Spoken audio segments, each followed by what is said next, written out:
saksi. Dan ini masih ada bekasnya. Dan masih ada berkasnya. Ada banyak. Cari aja di Google banyak itu kan. Yo, iya dicantumkan. Itu kan sudah dari ini di Google banyak gitu. Ya. Ya baik, bahwa kita hari ini tidak memiliki tujuan untuk mempidanakan orang. Tidak memiliki tujuan untuk mempenjarakan orang. Kita punya tujuan untuk membebaskan orang. Nah kemudian menuju arah pembebasan itu harus melalui proses seperti ini. Karena ini jalan yang terbaik menuju pembebasan. Dan kemudian yang berikutnya adalah apa yang kita cari? Yang kita cari adalah rasa keadilan masyarakat.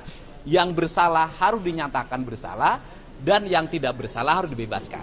Kemudian agar tidak terjadi simpang siur yang terus-menerus berkembang di masyarakat, sebaiknya Mabes Polri meskipun putusan hukumnya belum berubah karena kita baru mengajukan PK, tetap harus melakukan penyelidikan. Di antaranya investigasi yang harus dilakukan Mabes Polri adalah menentukan apakah peristiwa Eki dan Vina ini peristiwa pembunuhan atau peristiwa kecelakaan. Nah ini yang harus segera dilakukan oleh Mabes Polri. Saya pikir Mabes Polri memiliki kemampuan menganalisis peristiwa ini secara baik. Karena apa? Karena tahun 2016 itu belum jadul. Masih tahunnya adalah tahun digital. Handphone dari para terpidana masih ada.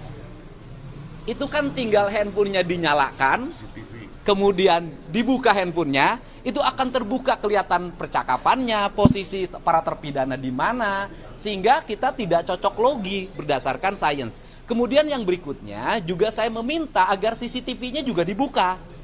CCTV yang dibuka bisa dua. Yang pertama, kalau ingin mengejar tuduhan pelemparan, buka CCTV-nya Indomaret. Karena posisi mereka, SMP 11 itu di sampingnya ada Indomaret. Kalau kemudian CCTV terjadinya peristiwa kematian Eki dan Vina, itu kan ada di flyover. Kemudian dari sisi letak geografis, saya juga ada pertanyaan besar dari saya. Pertanyaan besarnya adalah, peristiwa Eki dan Vina meninggal itu di flyover berada di posisi Kabupaten Cirebon. Tetapi kenapa ditangani oleh Polresta Cirebon? Ini juga pertanyaan yang mesti dijawab sebenarnya dari sisi aspek SOP penanganan yang harus dilakukan.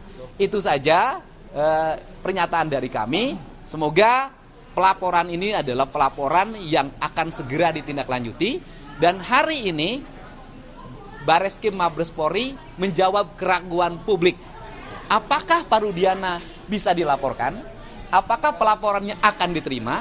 Apakah akan diproses? Dan ternyata Bareskrim Mabes Polri menerima dan akan memproses. Untuk itu saya mengucapkan terima kasih pada Pak Kapolri, kepada Pak Kabar Eskrim atas upayanya membuka kasus ini seluas-luasnya agar masyarakat kita bisa mendapatkan keadilan yang terbuka. Amin. Ya. Kita hari ini tidak ngomongin tes DNA. Ini kan karena nanti merancui pelaporan di Bareskrim. Jadi fokus hari ini adalah fokus melaporkan Pak Rudiana ke Mabes Polri. Dalam bahasa sederhananya, ya kan, kau yang berjanji, kau yang mengingkari.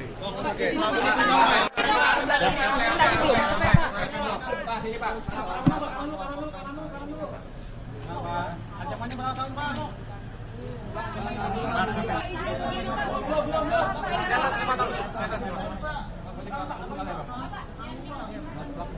Saya.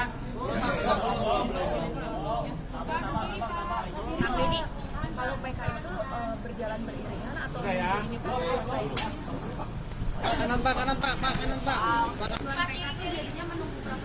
Oke, masalah pengajuan PK silakan abang yang jawab karena ini ranahnya kuasa hukum. Nah. Saya sudah sampaikan dari tadi ya bahwa ini adalah rangkaian menuju kita mencari bukti. Jadi kami sangat hati-hati karena ini menyangkut nyawa orang, menyangkut usia dan menyangkut orang yang di dalam. Saya juga tidak berani untuk cepat-cepat.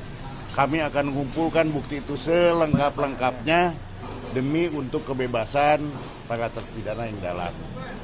Hari ini mungkin kita sudah punya rancangan itu, tapi kami akan cross-check lagi, disesuaikan lagi dengan bukti-bukti lain, maka tunggulah waktunya.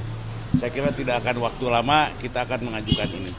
Kira itu. Ya sebenarnya secara yuridis, kalau kemudian yang dilaporkan nanti terbukti dan kemudian statusnya berubah, itu sudah otomatis 7 terpidana harus bebas.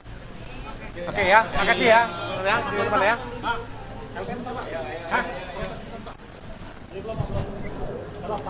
Aduh. Ayo berbalik.